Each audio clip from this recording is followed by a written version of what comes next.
Are we live? You're the one with the phone. Got it sorted, mate. Got it sorted. I'm on it.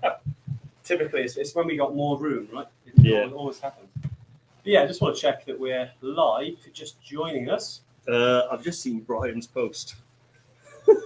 Right, who's who in that? Yeah, that is amazing. Let's have a little look. Check we're live on Yeah, we're live. Facebook. Got it. It's been like a while. Let's have a little look at the page. Hey everyone, I hope all is well. We're back in the other room today. Marky V, a different Marky V. Oh wow, it is a different Marky V. Wow, Yeah. but saying that, sorry Mark, because there is only one Marky V. But although it's another Marky V. It's another Marky V, mate. It has to be. Yeah. You had a small time frame there where you could have fit a new nickname in, but I wish I was on it. But yeah, thanks for joining us, Mark. Good to see who else is on as well. Do drop your name in the comments. Yep. If this is your first Tuesday tune-in, or if this is your last 101st or last. Even EverTrekkers on the line. Wow, look at that. Yeah. Right, let's wait for a few more people. Hey, Giz. Hey, Giz. Hey, Giz. I know we got some questions already that have come in. Yep. Let's have a little look. It's like someone has turned on the camera and not notified the Yetis. Is that what it is, Brian? Yeah, 100%. I know it's a bit of a different setup. We're doing it a little bit different kind of these days because we're doing it with a bit of a backdrop, which we thought would be a little bit better. And we're both organised with our laptops, so we've got all of your questions and everything. Everything's all there. I know, Dave, look at this. Yeah. Absolutely. Imagine if this morning was as professionally run as this. I don't think we'll be going to this morning, this afternoon. No. It's too soon? It's not too soon. They brought it upon themselves. No, it's good. So who we got? We got Kate, we got Andrew, we got Dan. Yeah. Great stuff. Yeah, let us know if it is your Tuesday tune-in first time. Yeah, because I know a lot of people have been joining the EverTrekkers Facebook group, been following us on Instagram as well. So thanks for doing that. Yeah, if you haven't seen, last week, I think it was on Thursday, we announced we were doing another one of our competitions. This one is to Kilimanjaro, so definitely get yourself registered. I think we're up to about almost 8,000 entries already, which is amazing. So yeah, definitely jump in there. I know a lot, if you've been around the EverTrekker community for any length of time, we do like to run some free competitions. And it's been a bit of one of our kind of, we started doing them probably about 5-6 years ago, but they're still amazing. There's always a lot of positivity around it, obviously because it's a free trip, right? And Kili is amazing. It's such a great trip. It's tough, but it's certainly one that, although we did, what was it, the first time back in 2020, it's February 2020. Right? February 2020, right before COVID. I took hand sanitizer that probably cost me £5 to the mountain. I was giving it away like it was free, not realising that the price had skyrocketed. I probably gave away £100 worth. Anyway, water under the bridge, COVID. But Kili's awesome. It's great to give people a chance to go and do it. Yeah. I remember when the competitions, we used to do it, and it was literally just an idea to sort of give back. And, there are so many winners that have said that, they would never have gone otherwise, and it's changed the course of their lives. They're now adventurers. They do so much more than they perhaps would have done. So for me, it's about the follow-up. We're lucky enough to do a trip with a couple of winners as well. So it's always good. Yeah. So we've done it with Everest Base Camp, Darren and Kate, and Kate Ramsey, fantastic. 2 winners that got to see, and they both said straight up that they probably never would have done it had they not won. And then when I caught up with them afterwards and we were speaking and just the benefits and stuff, it just reinforced to me that, they're integral. Yeah. So important. No, fantastic, isn't it? And thanks to everyone for joining that. The link is there. I just brought it up on screen. Who else we got there? We got Jim. Hey, Jim, I hope all is well. We got Andrea as well. Nice to see all the EverTrekkers on here. And today, Stuart as well. Off to Nomad Health this afternoon in London. Great stuff. I hope it goes well, Stuart. Yeah. So today then, we wanted to focus on a little bit around tech. We know that this day and age there's a lot of tech out there for many different things, especially the outdoors. Even between us now, Dave, we've got power banks, Garmins, and laptops, and phones with Strava, and all those different apps as well that comes with it. So we're going to talk about the equipment. We're also going to talk a little bit about some apps that we use as well. And then, some of these things might be kind of you might be regulars on some of these things, different apps. But it's always good just to kind of have a refresh. You might not know about certain things, and we thought we'd take opportunity to discuss it. But majority of it today is going to be focused around some of the hardware that you might want to take on a trip, and this is or some you might want to leave. Oh, yeah, exactly. Especially when you're trying to maybe cut down on some of the bits in your baggage. You might want to leave a few bits behind.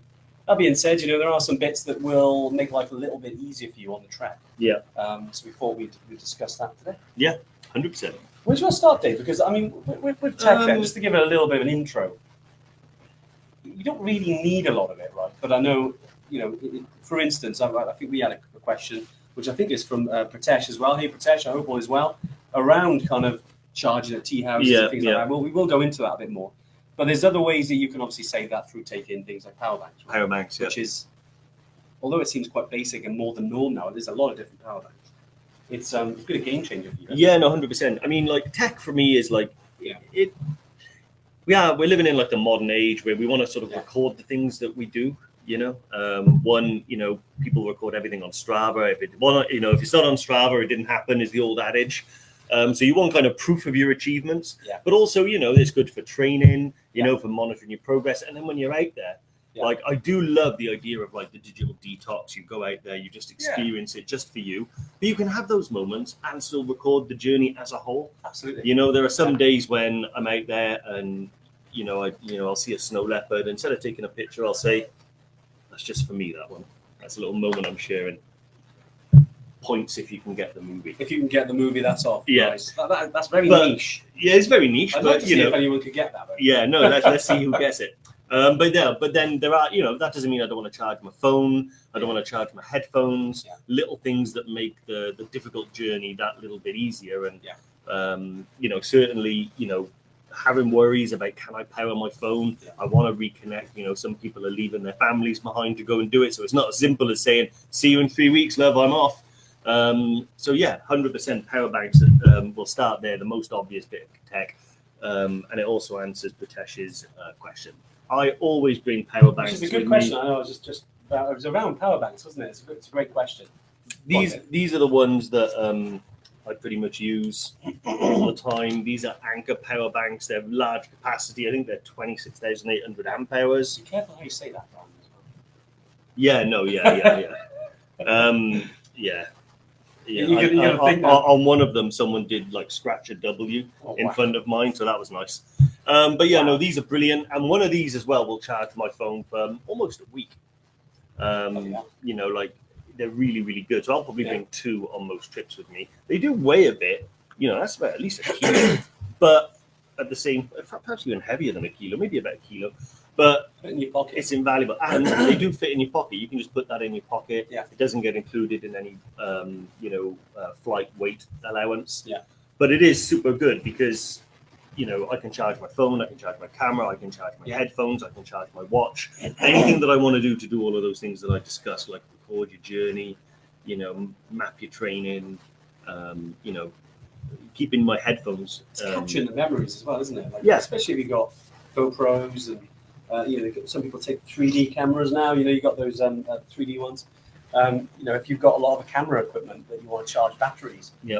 Some do charge from anchors, not all of them, because it depends what level of camera you've got. But a lot of time, you're right, and you hit on a good point there, which is that it's nice to have that kind of time away from the crazy world of social media and everything. And I'm saying this whilst we're actually on social media, which is ironic. But it is nice to switch off, but it also is good to have the option, as you've always said. Yeah. Especially when you're trying to charge different things, you're trying to capture the memories when you get back, you look back on, because time moves so quickly, doesn't it? And I think, it's great to have social media, the old Facebook memories to remind you, but actually it's good to have your own stuff as well. Yeah, no. And it pops up every now and again in your G Drive or whatever you store your photos. And it is the option as well. Like, you don't have to go all the way to the Himalaya or the summit of Kili to kind of have a digital detox. You can do it today. But when you do go to somewhere that might be a once Not now though. You've got to stay on it till at least it's 1:30. Yeah, make sure you're charged. But yeah, but having the option is what I'm all about. You know, I can always turn my phone off. You can always just have a day where you're just going to trek and not take too many pictures. Yeah. But I always like the option, and I like being able to kind of stay connected. I do. Yeah. You know, there's a lot going on, or you know, that I want to kind of like keep abreast of. But that doesn't mean that there aren't days where I don't like enjoy it. Yeah. But it's not forced. I don't like it when I'm like when you arrive at a place and I'm like, no phone signal, nowhere to charge my phone. I start to get a little bit angsty about it. You know, and I know everyone will be like, "Oh, you're supposed to be an adventurer. Why didn't you love that?" And I'm like, Dave. and I'm like, because I like the choice. Yeah, you know, like that is good. Anywhere that I go, I can turn into that environment at the push of a button. Yeah. You know, I don't need the world to force it upon me. So having things like power banks and things like that, they just help you do those things that kind of keep you happy.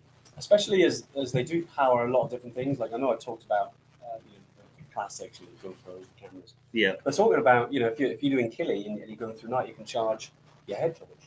Obviously, a lot of head torches out there, and that is some tech that I'd say that whatever trek you're going on, I'd take a head torch.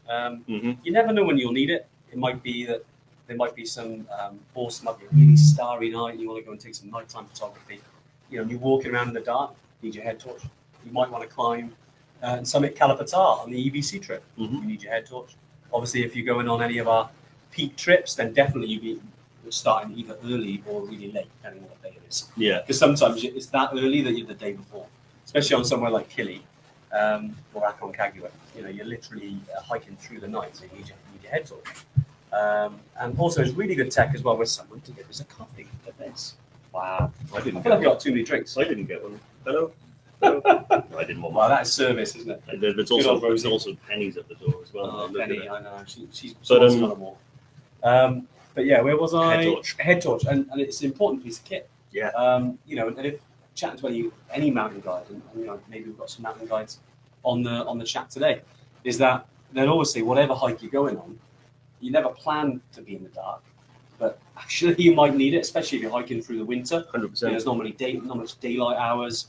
So if you're going on a trek that's kind of earlier in the year, say if you're going like in March or February, you know, where it gets dark early, you're going to need a head torch, especially if you're out there training for these treks. Doesn't take much. No. You could twist an ankle, still be able to walk, but just much slower.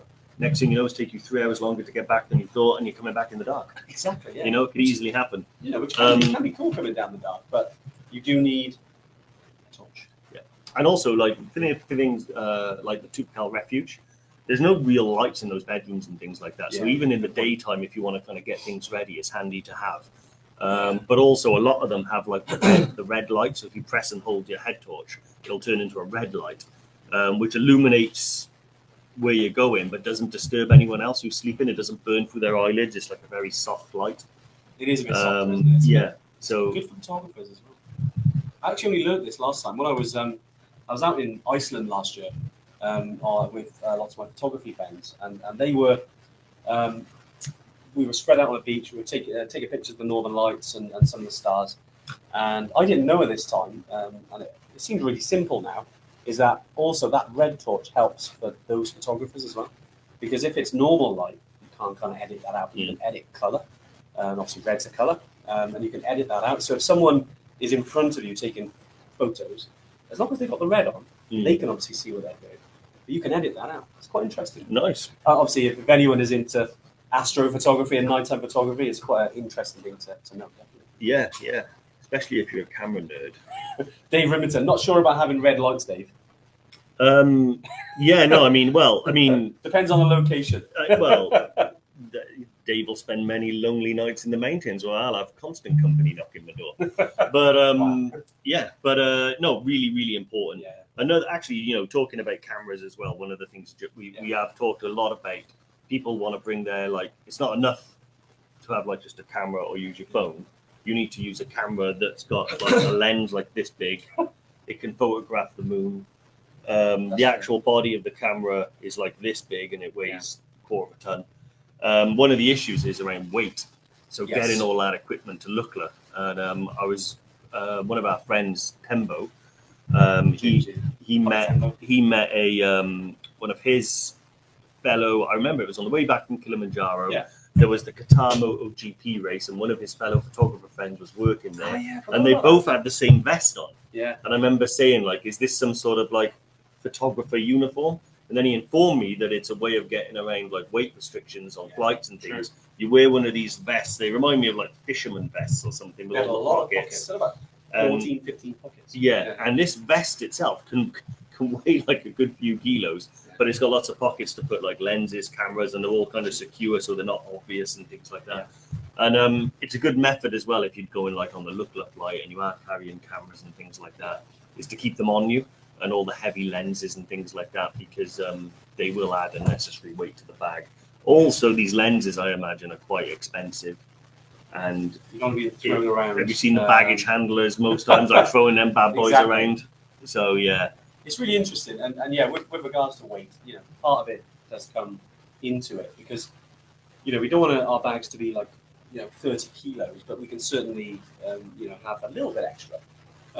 Not all the, you know, we talk about Lukla, it can be a bit challenging sometimes with weight, so you can get around it that way. That being said, you know, it's there's always striking a balance. You don't want to carry like 20 kilos on you, yeah. because that would be a bit of a nightmare. Dave, something I know we've written down as well and talked about, which is becoming more of a thing now, especially on the summits, because I don't know if you've been following the Everest summits this year. Obviously, a lot of people on Everest. Unfortunately, a lot of fatalities as well, which is a bit sad. Yeah. But that's another thing we could go into. No, not necessarily the mountain. It's unnecessary, I think, at this stage. Yeah. There's been a recent article about it that was very interesting that talked about, and it actually, I've never seen this type of article before, but it listed out each of the known people that have sadly passed away on the mountain and which teams they're with, and they're sitting. It's a controversial podcast episode. Maybe we'll do it on. You know, We should. There's themes. It's just. I mean, it's really sad. It's really it's not good enough, really, is it? No, it's not. It's unnecessary. But also, one of the big things that we'll jump from tech to this is the state of Camp 4. I know. I couldn't believe it. I'm like, you almost want to, and it's hard because obviously we're, you know, as primarily a trekking company, we spend a lot of time at base camp, where it's actually very clean. It is really frustrating for us to kind of see higher camps on not being as well maintained. Yeah. And we know that's hard for a lot of the teams, but it shouldn't be. And I was watching the other day, there were teams there cutting out. Yeah. So that yeah. That's mad. I honestly, why don't you just take it down? there's a correlation, I believe, between the state of Camp 4 and the amount of people that are sadly dying on the mountain. There's a correlation between it, and it's to do with teams not doing everything they can to make the trip as good and as safe as it can be. Yeah. You know, when you're happy, just throw your trash and forget about it and leave a They shouldn't mess. be on the mountain. It says other things about the way that they run their expedition.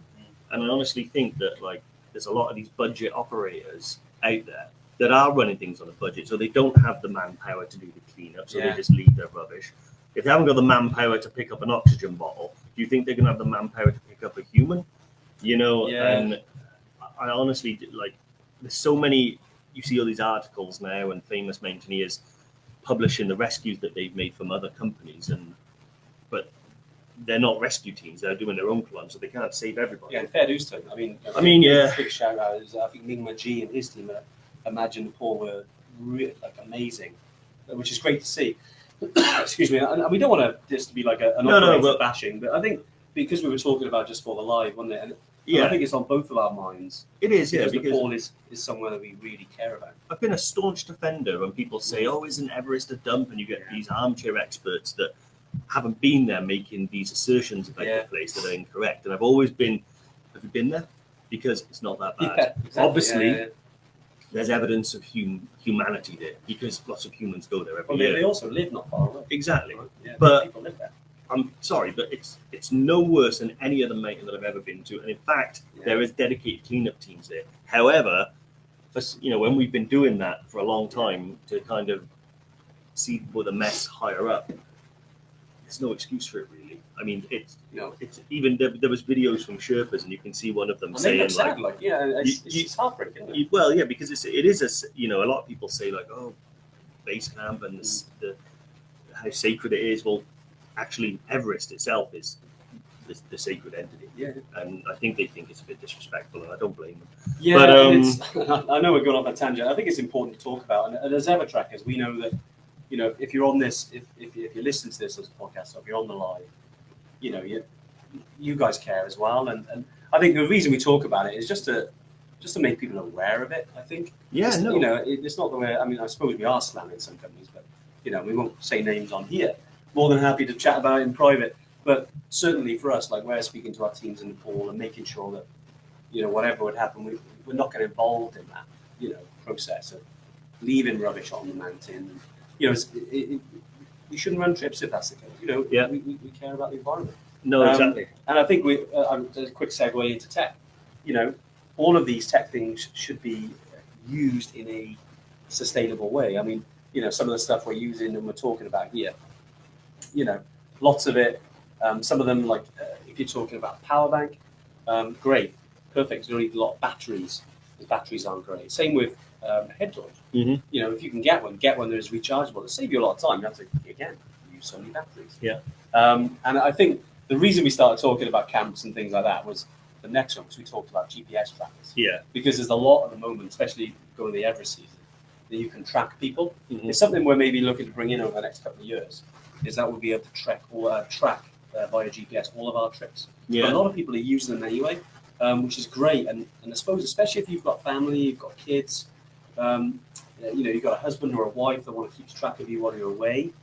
You know, obviously from a safety perspective, I'm sure you want, you know, the freedom as well. But it's nice to know that you're safe. And yeah, something a lot of people are using these days are these trackers. Like the big one that we've seen out there. What's the make of the?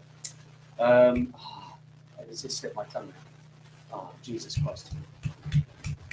I've thrown you the deep end now, and I literally. GPS trackers. What's the? I'm going to have to literally. Well, which app are we using? No, it's not an app. It's equipment. What? It's called? No. It's the one they use to track on the mountain. Maybe we're not on the same page. Carry on, Dave. What's on research? Yeah. Anyway, so so we'll talk about the tracking's really cool. I mean, it'd be really interesting. I think, you know, if you did have a family member, partner, whatever, go in there and they were able to InReach. That's what it is. It's the Garmin InReach. There you are. I stretched out that sentence as long as I could. You knew. So the Garmin. Yeah. I've seen a couple of EverTrekkers. Imagine if we just gave one to because all you really need is the guide tab. Yeah. Be awesome, you know, and you could track them. It'd be interesting, wouldn't it? You'd see them going up, then see it plummet. You'd be like, oh my god, no, it's okay, just dropped it. Yeah. No, that'd be really fascinating. I think I'd love to see that. You know, like tracking. It's something I mean, obviously, there's cost involved with all of this, and you know, I think over the last couple of years, we've certainly, like, obviously, we always want to introduce the fun stuff, but we want to balance it with, you know, obviously after coming back from the pandemic, it's been a bit nuts. You know, with our EverTrekkers being out in the mountains, and we've got a lot of ideas we want to bring in, but obviously there's costs associated with everything. Yeah. And we don't want to make our trips kind of unreachable from a cost perspective. So we're always trying to balance that out. But if we can, hopefully, it's cost effective, find a way that we can track by GPS on all of our trips. Yeah. I suppose put it out to the community. What do you guys think of that? Do you think that would be useful? Would you share that with your family, your friends?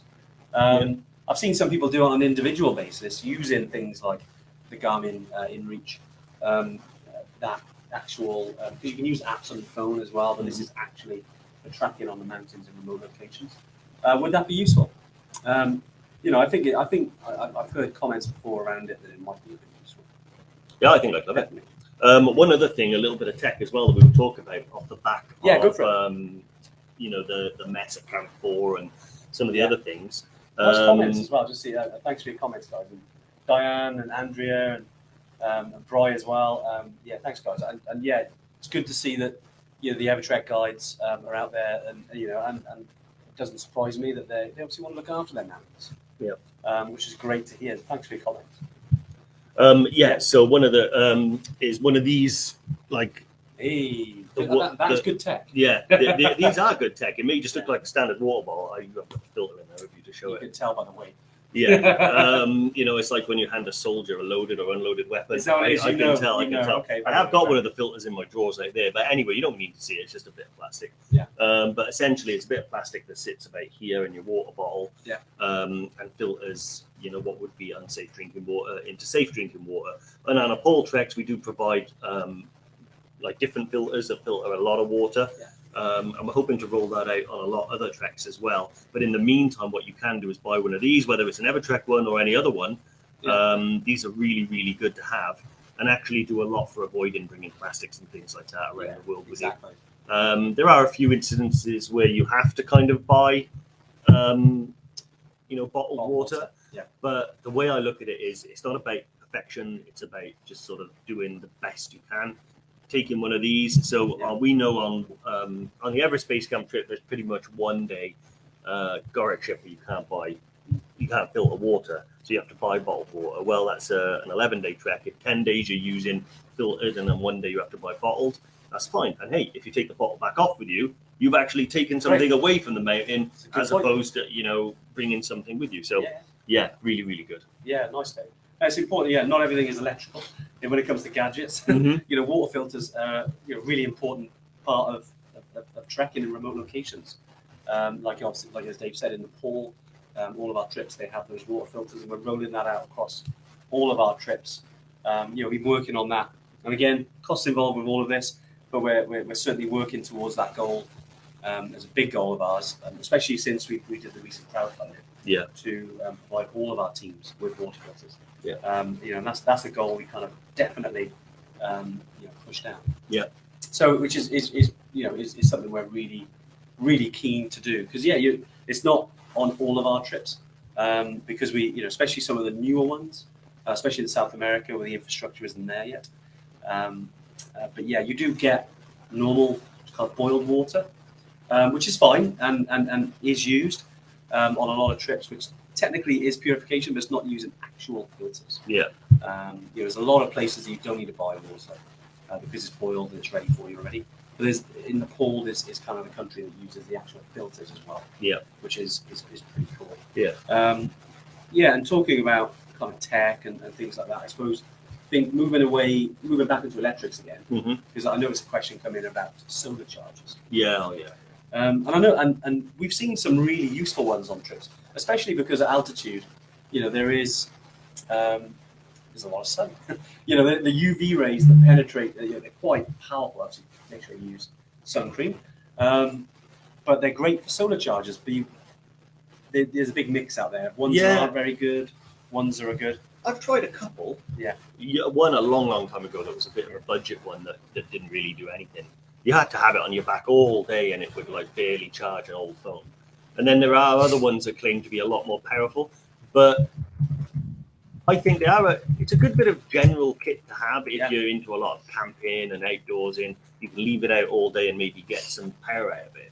But I think for a trek, I've personally not used them. One, because this is that does exactly that, and I can bring my electricity from home. And also, you do, although there's a lot of really the UV is really powerful at altitude. Yeah. Occasionally, it has been known to cloud over. Particularly on Kilimanjaro. Especially recently. Particularly recently. You're so if it clouds over, and that's what you're relying on, then there's an issue with I don't have it. Yeah. So I've saw loads of people walking with them dangling off their rucksacks and things like that, and I would just be so annoyed if someone just walked up too close to me, hey, get your shadow off my back. So it's quite funny. Yeah, they still charge in the shadows. It's quite interesting, and there's a lot out there. You can go, even a quick kind of search on Amazon or Google for solar chargers, and you can get some for £30-40, and you can get some for almost £1,000. And having used, I'd say, I spent about £200. I used one. What was it? The end of 2018. Yeah. And it was an Anchor solar charger. Did work, but it took ages. And I know technology moves quick. There's a lot better ones now. Yeah. But I think you've got to spend decent money to have a decent charger. You do, yeah. They're expensive. Although if you wait for Prime Day, you often get a good deal on Amazon. Good old Prime Day. That's why I bought mine. Yeah. But this is about £100, I think. Yeah. 80 to 100. I think someone asked what model it was. If you just Google like Anker power banks, it's basically just an Anker power bank, and the model is basically how much capacity this has. Yeah. And I think this is 26,800. 26,800, which I think refers to the amp hour. That's the size of it, isn't it? That's the size of it, yeah. So that's quite a big capacity. 26,800 is a lot. Yeah. So anything around there is gonna charge your phone multiple times. Yeah. I tend to get at least one or two of these bigger capacity ones just to take with me on it. And pretty much any trip I'll take these. Yeah, they're really good, but it doesn't have to be Anker. Yeah. Other makes are available. I've been plugging these for years now and never had a free one. So as a result, I recently bought. Same with Maindels, isn't it? We talk about Maindel Bhutan so many times. Sick of them. Sick of it. But no, both of those things are amazing, by the way. But Rav Power, I bought a Rav Power one recently. Yeah, they're really good. Which has got a USB-C connector. Yeah. And it's much cheaper than the Amazon one, than the Anker one, and it still charges pretty much the same amount. I just don't know how reliable it's going to be, because I've had these 7-8 years and they still hold a charge. The just flipping between it as well, they're talking about apps and things like that, because I know we're talking about hardware. Yeah. Let's talk a bit about apps, because I know we use there's many different ones. I know we talk about tracking. I think Dave Rimington there mentioned Relive, which is a really good app if you want to kind of upload data and add some pictures and make a cool little video. It's been around a number of years now, but still a classic. And obviously, if you've been around the EverTrek community for a while, you would have heard about Fat Maps. So we thought we'd give them a little bit of a chat today, because Fat Maps was actually bought by Strava. So you'll see it around a bit more now, because it's becoming part of the kind of Strava kind of ecosystem of product. So you'll be able to see that, and you'll be able to view the kind of 3D maps, similar to Relive, but there's a few more kind of features that you can use on Fat Maps. The one thing I like about Fat Maps is certainly if you go to, especially in the UK, if you're looking for routes that you haven't done before, obviously you've got the old, you can research on the internet, or you can go into Fat Maps, type in the activity, so choose hiking, in a certain region. It comes up with routes that have already been tracked in that region. Now, I know a lot of apps do this, but because it's in 3D, you can kind of get a bit of a vibe for what type of route you're going to be doing. Is it ridge walk? Is it going through a valley or a glen? Is it kind of what sort of level of difficulty, what sort of distance? Really good for training. Yeah. And obviously the link up to the Garmin watches. Typically, we're on talking about tech. This ran out about an hour before. Unbelievable. Well, luckily, mine's still tell charged. the time. Yeah, so this lives on my wrist now. It's my only watch that I actually Which one wear. is that? This is the, I always 6. call it Phoenix, but I believe it's just Phoenix. Okay. Phoenix. Yeah. Or Phoenix 6X Pro Solar. Yeah. So really, really good. It does a lot of like, I had a Sunto before this, and the reason I switched, this just had so much more. So the altitude, I think, was more reliable and easily calibrated. Yeah. It's got your pulse and your oxygen level, which I guess is not going to be 100% accurate, but it's accurate to within It's useful. a couple of points. It's like 3 or 4, isn't it? Yeah, it's a very either way. strong indicator. Yeah.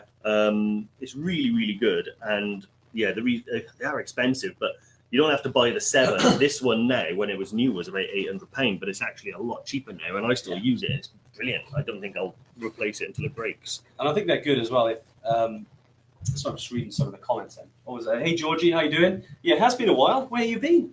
You can tell we talking about tech drew you in. Yep. But I hope all is well. But yeah, chatting about the watches, there are loads out there like Sunto, also really good kind of watch. Obviously, we do get some some partnership discounts through Garmin. It's always nice to talk about our partners, but in terms of usability, there's a lot of different watches out there. Yeah. Depending on your budget and what you want to do. I mean, I've got kind of the one up from that. There was a bit of a treat because I think I had the old. Remember the Sunto Ambits? They were brilliant. Yeah, I I had an actually Ambit. bought a Garmin FedEx 5, Yeah. which lasted for years. Great in the mountains, but tech does move on a little bit. Not amazingly so. Watches more like small tweaks. Yeah. Well. Between like the 5 and the 7, like the 3, you've got the maps, you've got navigation, you can upload stuff to it. Even this is my first touchscreen one. What's weird on here is when I scroll down, See, I got I got solar intensity. We should be able to see Dave's watch here. Yeah, you can't really see it, but okay. Weather, when it's going to sunrise and sunset, very handy for trekking. For planning, yeah, for planning. Then I've got my compass. Then I've got my training status. It says I'm in recovery. That's nice. You mountain biking, have you? I have, yeah. Nice. Then my steps, my health stats. Yeah. What's my heart rate? 62 at the minute. It's pretty chilled. Yeah, well, I need to get you worked up, Dave. Yeah, you can't. I think we're too relaxed. You can't work me up now. Can't work you up. Nice. Right, moving on, because I know we've got about 25 minutes. We've got a few more things to cover around it. Yep. Sleep at altitude, massively important. Some tech for sleep, Dave. Earplugs or headphones. Earplugs, they're hot tech. I always, I've got my Apples. No, they're not. I've got my AirPods, which are really good. They're not great to sleep in, but I guarantee you it's better than not having them and listening to your mate snore all night. Yeah, it is. And we do say that, like, when you're in the tea houses or in a tent, those walls are kind of only imaginary. Sound is like will pass straight through them into your ears and keep you up all night, drives you insane. I don't go anywhere with it. I mean, 9 times out of 10, if we're on a long car journey, I'm like, right, I'll see you in a few hours. Put the headphones in. Yeah, I put mine on too. Yeah, exactly. And it really does stop it stops frustration really when you're trying to sleep, and you'll start to hate the person sleeping in the room. But I think we've spent so many nights there. You didn't normally. I'm a deep sleeper. It doesn't matter for me. I don't need too much tech to get to sleep. We've shared tents and stuff, and you were like, "Yeah, you snored a bit last night," but it doesn't seem to bother you. You just sleep through it. Well, who's Pratesh? I've been told I snore. So who are the snorers out there then? Let's do a. I've been told I snore. Just you do snore, definitely. Yeah, and he's like, I don't want any question about that. Denying that, Dave. But who are the yaks out there? Who are the other snorers of our EverTrekker community? It'd be interesting. And then it'd be quite key actually, because I'm sure there'd be a list of snorers and other people are going, they're on my trek. Oh no, best move my date. No, but it'd be interesting to find out who's the snorer, who's not. I kind of get the feeling that Bry would be a snorer. George has said, how do you stop your headphones dropping out at night? You can't, George, and they do. And how many times me and you end up, we've been like, right, okay, where's it? But you have to find them. Especially because the Apple ones are white on, and if you've got white bedding, they're quite hard to find. But it's part of the journey. Here we go. So we got Stuart Taylor. Stuart, of course. My fellow snorers. I could guess that you were a snorer. Mike, known after a few drinks. Yeah, I think a lot of people do. Dave Rimmington. Snore my hoop off. Of course he is. My hoop off. Yeah. I haven't quite used that turn of phrase, mate, but that's I'm going to remember that one. I tell you what was funny, though, talking about the headphones. I remember one time in Andorra, you were listening to your music and you forgot and got in the shower. Oh, yeah. While still listening to them. Almost disastrous. And you lost one for a few days and it was found in the bottom of your sleeping bag. Yeah, I remember that. Yeah. A lot of things can be found in the bottom of the sleeping bag, especially on a trek. Because if we're talking about tech, bit of a low-tech version of heating your clothes is the night before. You put all of your socks and your clothing in the bottom of your sleeping bag, and when you wake up, they're nice and warm, nice and toasty warm, ready to put on. Exactly. I got a couple of things as well. I thought I'd mention about. One of them is pen knives. You don't need. Like I'm proud of the detail of that one. Yeah, exactly. Well, I think I bring it. Like I bring one. It's in my bag all the time. I think that. So don't bring it. Out of the thousands of treks I've ever done, I think I've used my pen knife maybe twice. Okay, what would you bring? What in place of my pen knife? That was on your list. Oh right. I tell you what I would bring. Nail cutters. What about contacts? What about, for instance, I know earlier we talked about keeping track of people. SIM cards and Wi-Fi cards. Yeah, that's on there. Wi-Fi cards and stuff like that. Nice. One of the things is you can get local SIM cards that really help to stay in touch. They're probably the most reliable because you'll pick up signal whenever there is signal, like the locals can. Or you can buy like Wi-Fi cards that just give you access to a shared Wi-Fi network. That's the only way. I've never got a SIM card. Yeah, and that's especially in the Everest region because you've got the Everest link. There are some places. Obviously a lot of our trips are more remote and you won't have that opportunity. Yeah. Because it's where you are. But in the Everest region and the Annapurna region, there are some Wi-Fi that will become available. Yep. Awesome. Do you want to answer some cues? I know. I feel like, any questions around tech as well? I know we've got several already in. I'm just reading here. Do fire them in so we can we can get them. Go ahead, Dave. Go on. So Pratesh asked a second question. Yeah. Do you have to pay for water?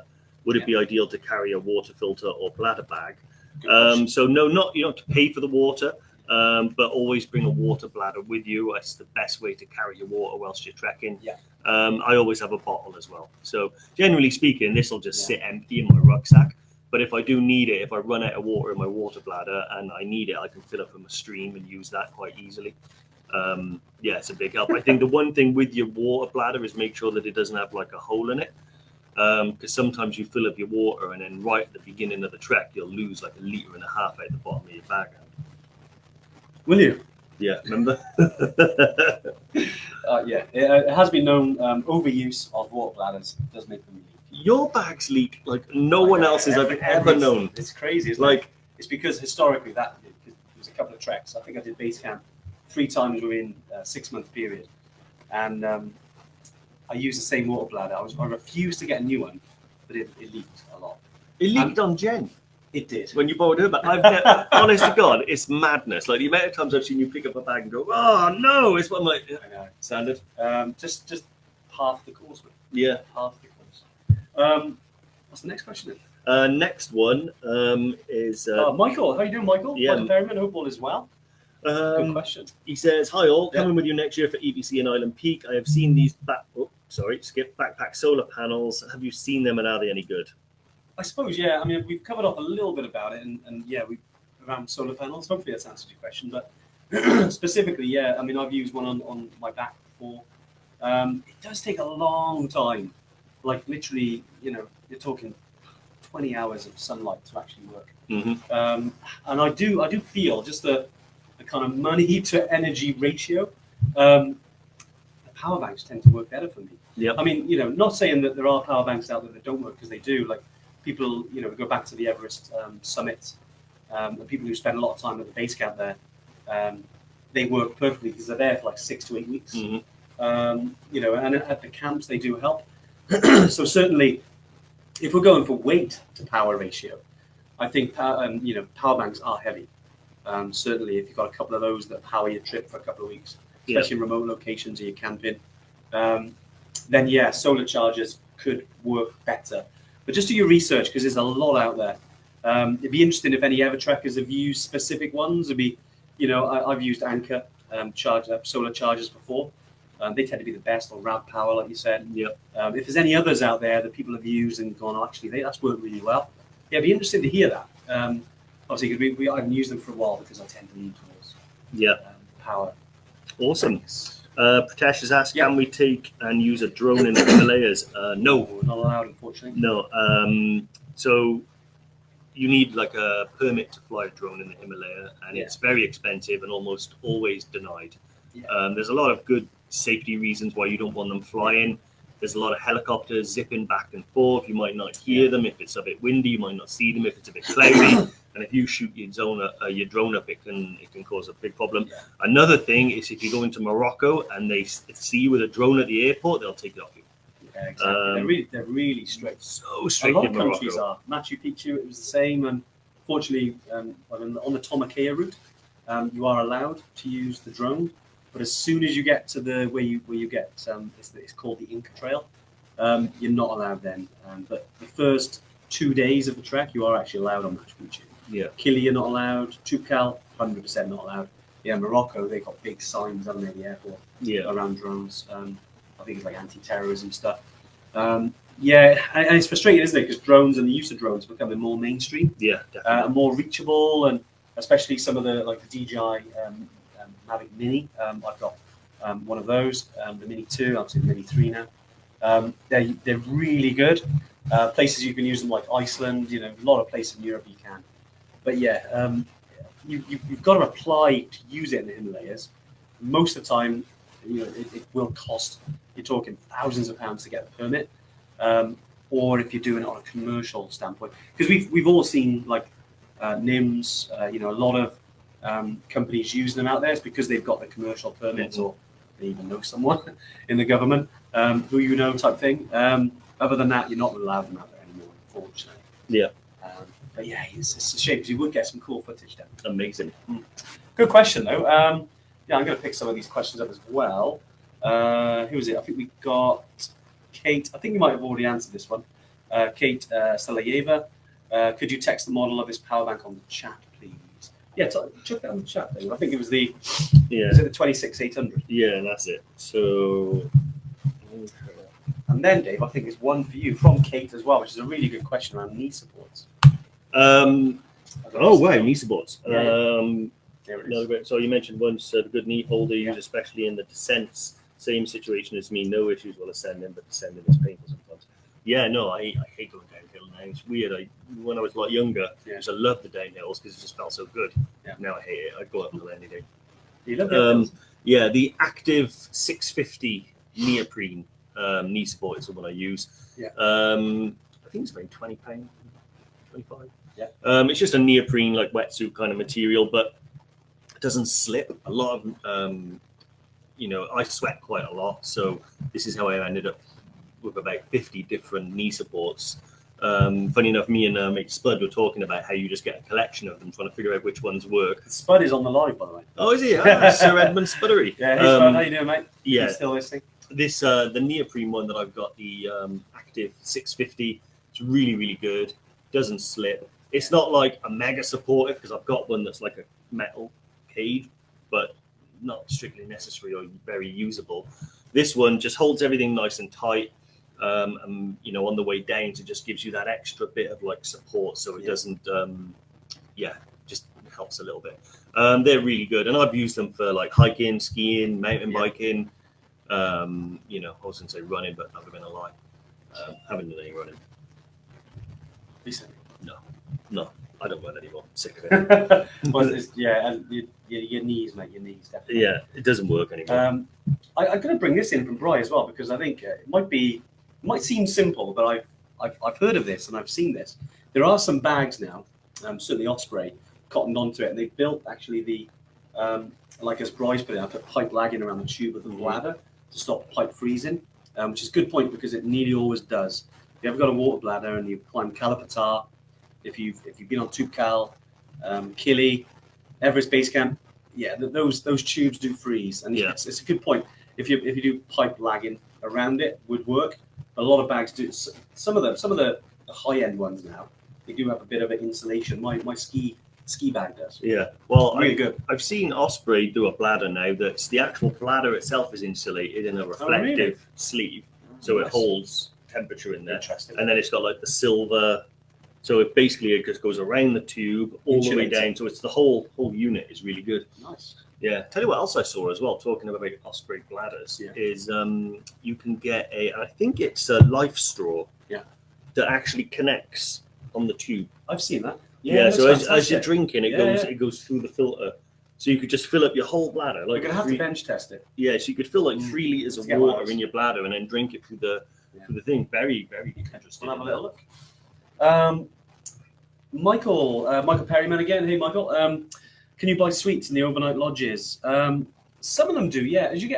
So if we talk about the Everest region, there are a lot of, obviously the villages that you're traveling through do have shops. As you get higher, those shops become few and far between, especially from Dingboche onwards.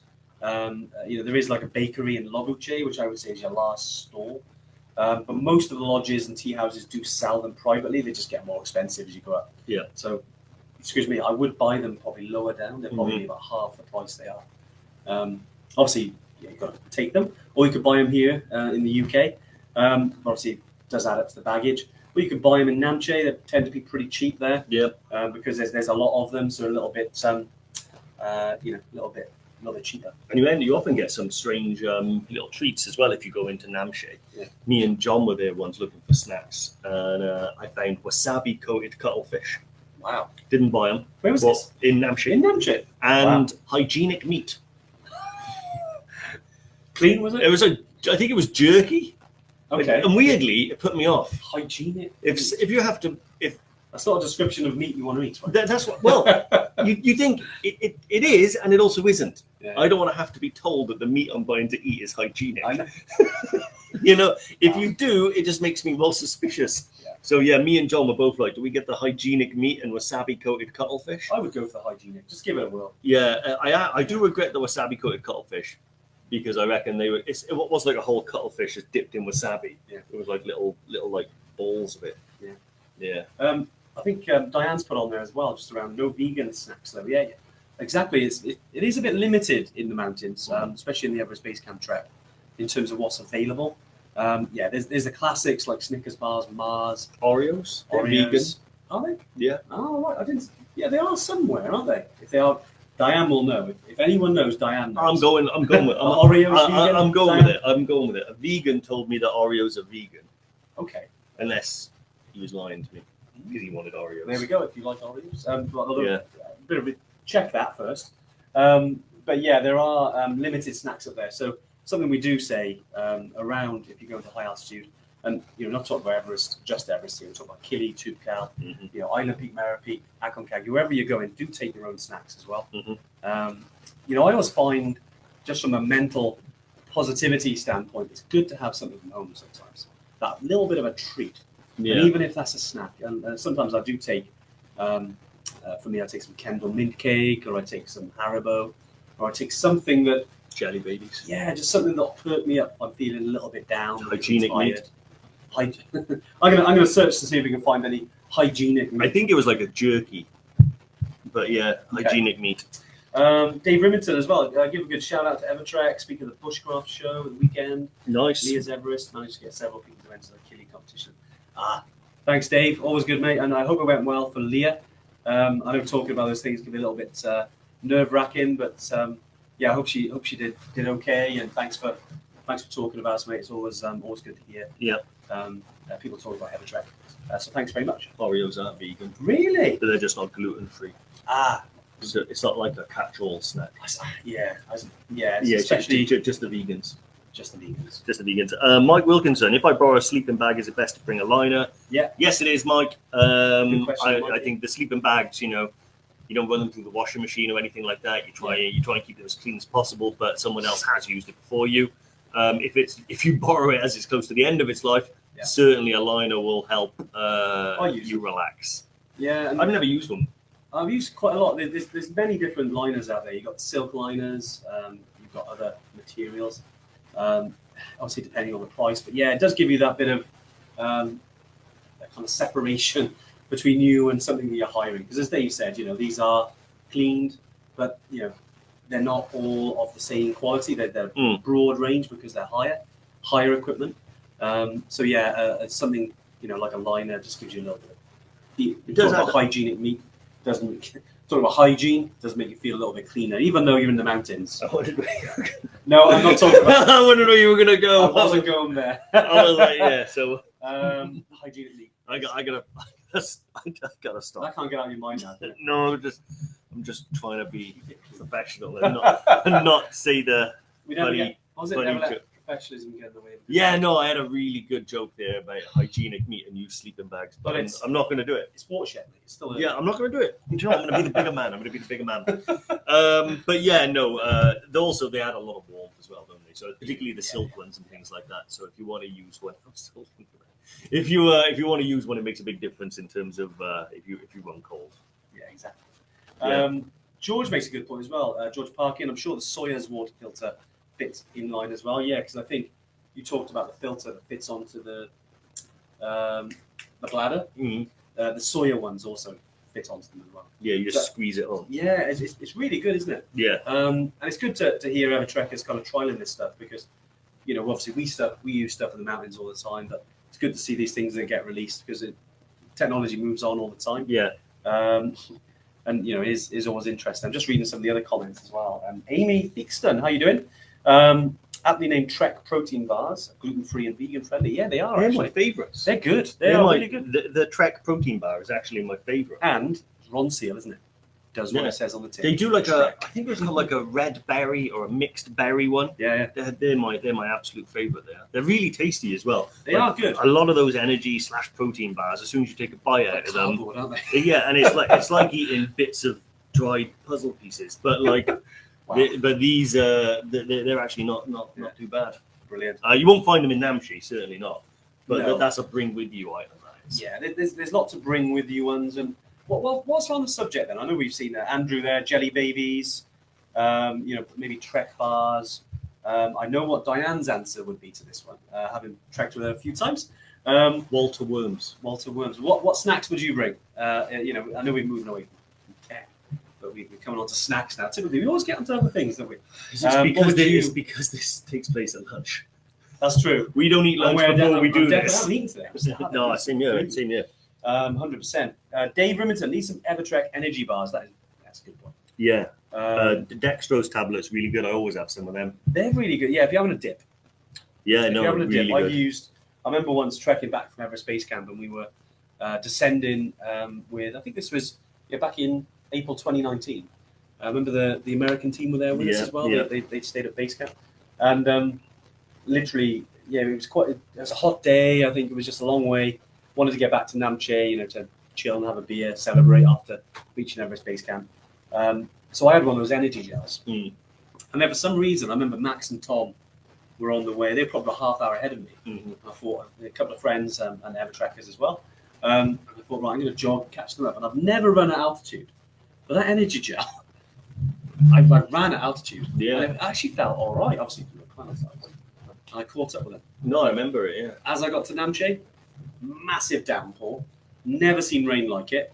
And the water was literally like rivers flowing through Namche. Yeah. Absolutely unbelievable. Yeah. I was hours Awesome. behind. You weren't that far behind. I remember you came in, you were drenched. I was an hour behind. Was it? No, it wasn't. It was more like half hour. Yeah, it was. But that was the Great Shingle Trip. That's right. So I was literally You were suffering at with that shingles. at that point. Trekking with shingles, just I Yeah, literally, not highly recommended. honestly, if that happened again, I'd sack off any trip. I would not do it again. You battled on, didn't you? Fair dues. Did it, but then I thought like I'll just really enjoy, and I did. I loved it, but it was the coming back was just energy was just so low. Chopper Club, mate. Chopper Club, mate. That's what you got to do, mate. Chopper Club is the Not best. always. Anyway, right. I know we've chatted about loads of different things today. Obviously, we started out about tech. But Dave, summarise. Yeah, I think for me, it's all about like you said, Lights. It's what we said at the beginning. It's about choice for me. I like to be able to stay connected. I like to choose to not be connected.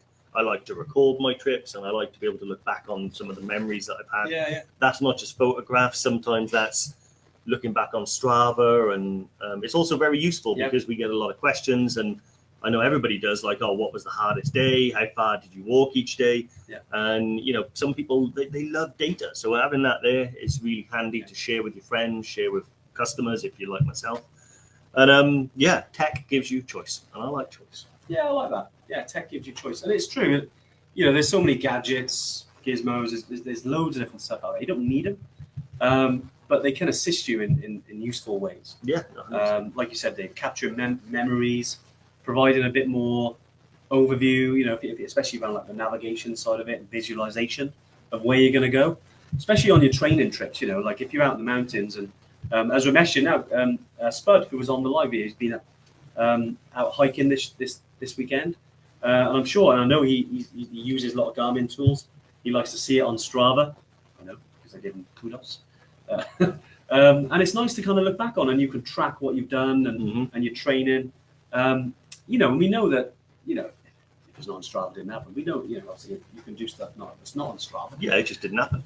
But it's nice to look back on a track and look at, especially if you're trying to beat some of your PBs, and not that you need to go fast in the mountains, especially at altitude, but it is really, really useful and insightful. Yep, awesome. But no, it's been good. One last question, Mike. I'm on EBC in September. How do I get to know who else is on this? Yeah, Mike, just drop us a little message.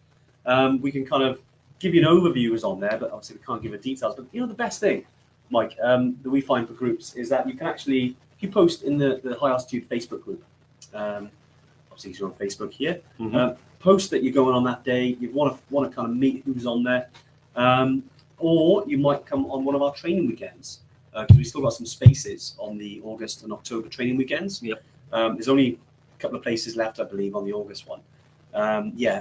Vicky, if you could post a link on the live, just so we get that in there.